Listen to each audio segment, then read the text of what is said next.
of it with 6 gigabytes of RAM, where the iPhone 15 Pro had that Apple A17 Pro chip inside of it with 8 gigabytes of RAM. So let's go and see which one's a faster phone between both.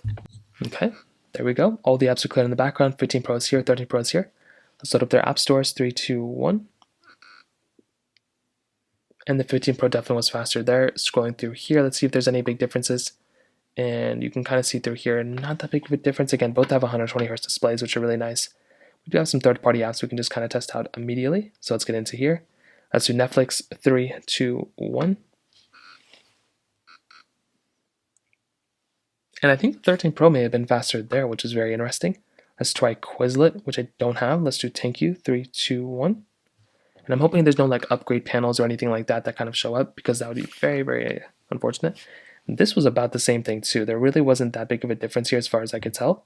Again, this was a pretty basic game, so we'll test some further ones out and see what happens. Let's go try something as Snake versus Blocks. 3, 2, 1.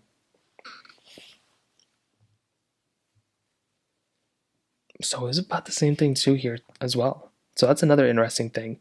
Getting into the actual gameplay, let's see if there's any big differences here. Which I don't know if there's going to be, but I mean, that was kind of an interesting thing going on there. Let's do the original Temple Run, which I don't think I have here. So we can do Temple Run 2. 3, 2, 1. Now this game also isn't the biggest intensive game of all time, but I still like testing it because it's a good little game that we can go and kind of see what loads up faster. And I guess when you get into the bigger intensive applications, that's when you start noticing bigger differences.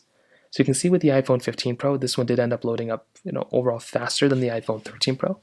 So I think that's one big thing to keep in mind there. Like if you're wanting the faster phone overall, it's probably going to be on the iPhone 15 Pro as far as we can tell. Actual gameplay you can see is some pretty good stuff here too. Subway Surfers. 3, 2, 1. Okay, the iPhone 13 Pro ended up getting that one up faster. I don't know why.